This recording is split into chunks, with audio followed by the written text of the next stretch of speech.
G'day guys, my name is CJ, and this is the Galaxy S20 Ultra, a $2,000 Android powerhouse of a phone, at least on paper, with a massive 6.9-inch high refresh rate screen, massive 5,000 mAh battery, and at least 12 gigs of RAM with all the trimmings in between. And whilst it all sounds good on the surface, I'm still not convinced it's worth it. Let's see why.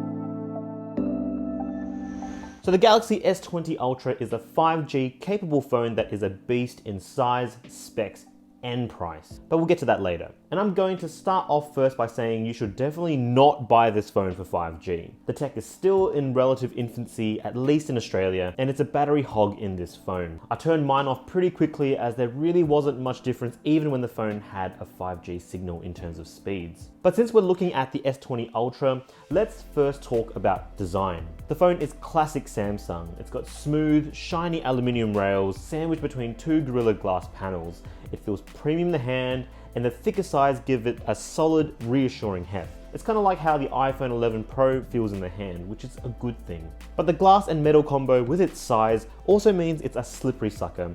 It's fallen out of my pockets quite a few times over the last few weeks, but luckily no major damage so far. You'll need to either put it in a case on it like the one included in the box, or the skin like this one I've got from D brand. Not sponsored by them, just a fan of their products. Now sticking out like a sore thumb on the back though is the massive camera module housing the brand spanking new sensors and lenses. And they really are massive. It dominates the rear of the phone, and when placed on a flat surface, it's rock central. Probably not a deal breaker for most, but is something worth considering. What isn't a deal breaker though is the beautiful screen. It's what you'll look at majority of the time, and for many, it's the flagship reason for buying an S20. The Ultra has a 6.9-inch AMOLED screen, as I said, with a small and manageable punch hole camera. And it is bright, beautiful, and buttery smooth. Samsung knows how to make phone screens, and as usual, this is one of, if not the best screens on a phone today. The selfie punch hole is small and unobtrusive, and whilst I've gotten used to the Note 10 screen with a similar hole punch, I reckon even someone who's never had a hole punch screen before probably won't notice it past the first day or two of using it anyway. What you will notice though is the higher refresh rate. I know I did. Going from a typical 60Hz screen to anything above 90 for me is immediately noticeable. And when combined with a massive 240Hz response rate, the perceived speed when using it is absolutely incredible. Everything just looks and feels more responsive, more immersive. And this is in spite of having to limit yourself to 1080p resolution instead of utilizing the full Quad HD resolution. This for me isn't as big of a deal as 1080p on the Ultra still looks great. Now don't get me wrong, there's definitely a visual difference between resolutions, but I'd choose a marginally less sharp image in the name of buttery smooth UI navigation all day, every day. And speaking of navigating the UI, even with Samsung's One UI and all the one-hand friendly elements the software includes, the Ultra's massive screen really does push the limits on what's manageable. That being said, when you compare this to other massive phones like the OnePlus 7 Pro, the Note 10 Plus, and the iPhone Max, the Ultra really isn't any harder to handle thanks to its slightly narrower profile. In fact, side by side, it's actually marginally taller and slightly narrower than the Note 10 Plus. So when it comes to one-handed use, it's actually more comfortable thanks to its rounder and curved edges compared to the Note's sharper lines. Combined with a less pronounced screen curve, you also get far fewer accidental touches compared to the Note 10, and even less when you compare it to phones with so-called waterfall edges like the OnePlus 7 Pro.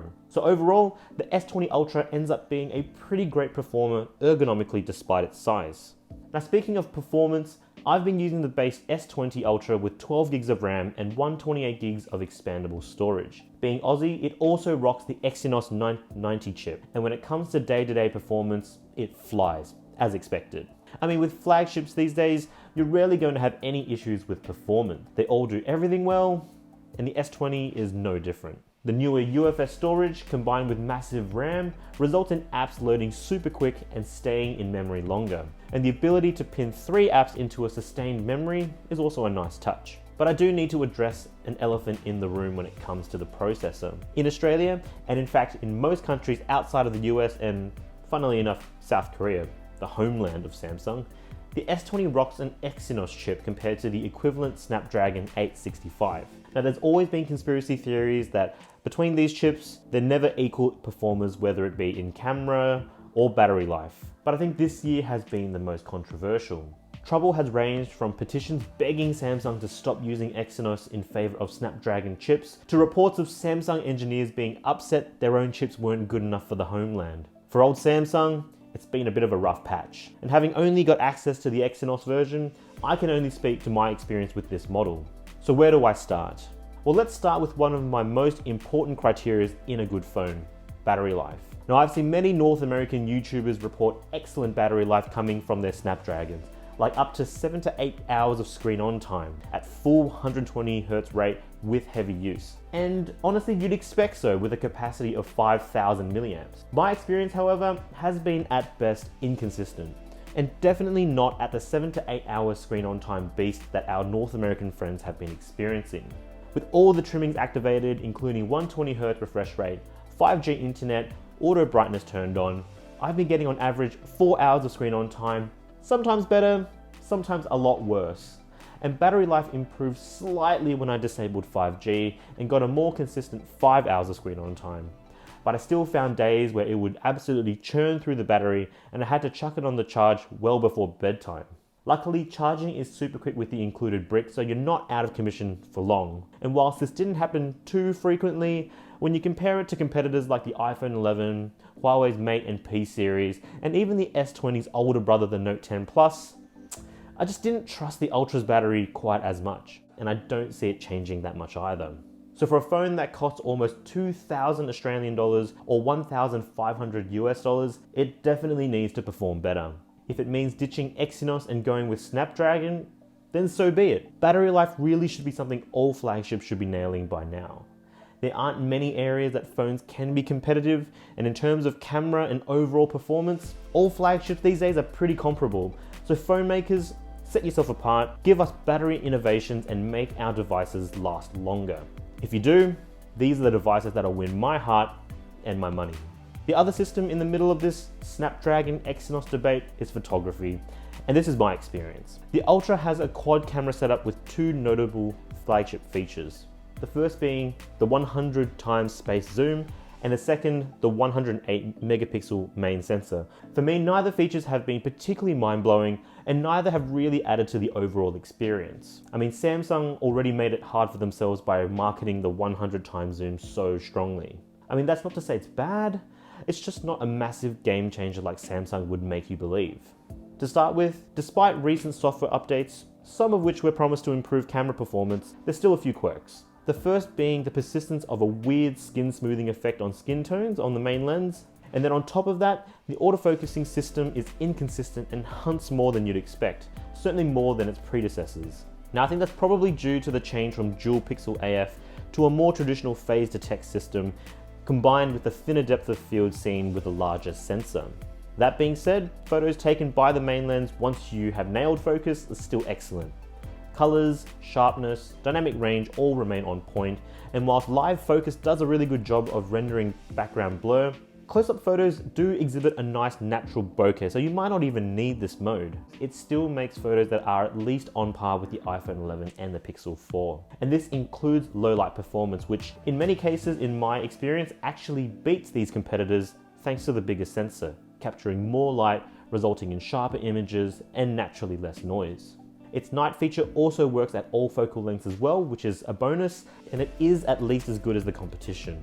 Details are retained well and white balance is pretty accurate. Long story short, if you can deal with the slightly slower shooting experience, it'll still reward you with some pretty amazing photos. But whilst the hit rate for the main lens remains somewhat reliable, albeit slow, compared to the previous Galaxy phones and even the smaller S20 models, there were times where autofocus just didn't happen at all with the telephoto. At times, the focus box would appear over the subject when tapped on, but there'd be no focusing going on. Weirdly, it would then autofocus when I tapped the box away. This happened way more often indoors compared to outdoors and happened an uncomfortable amount of times in all sorts of different scenarios. It has improved slightly with software updates, but it still happens way more than I'd expect for such an expensive phone, so do keep that in mind. When it does choose to focus properly though, you do get nice and detailed telephoto shots all the way up to 10 times and occasionally 30 times zoom at a pinch. Anything more than 30 times and you're really in oil painting territory. 100 times zoom is a nice gimmick and may have some use if you wanted to look at something far into the distance, but honestly, you're going to use it a couple of times when you first get the phone and think, cool, and then forget it exists soon after that. Now what also takes some getting used to is the default zoom, which is 5 times compared to the previous 2 times. From the 1 to 4 times zoom focal ranges, it'll combine AI with the high megapixel count to process photos, which as you'd expect, has signs of artificial processing with some noticeable noise reduction and artificial sharpening throughout. Compared to the optical 5 times zoom, you can actually see the difference in detail when you're comparing photos that have been zoomed in digitally compared to those with optical zoom. The ultra-wide angle camera otherwise is still a really dependable shooter with sharpness and speed to count. It maintains a standard 12 megapixel sensor that is more than adequate and I have no complaints about it. That and the selfie camera, which is a 40 megapixel shooter wide enough to get a decent amount of subjects in the frame. It's not an ultra wide angle, but it's got the right balance for both selfie portraits and group shots. I also love that it's still one of the very few selfie cameras that have autofocus. I mean, why are there not more manufacturers doing this? Seems like a no-brainer to me. Then finally, video. Aside from keeping up with the video king, the iPhone, with resolution and slow motion, it pushes the maximum recordable resolution to 8K. And of course it's one of Samsung's big advertising points. Which all sounds great and all, but only if the quality matches expectations. Which, unsurprisingly, it doesn't. 8K video taken by the Ultra really isn't great. There's no stabilization, rolling shutter is horrendous even with software corrections, and there's a massive crop factor.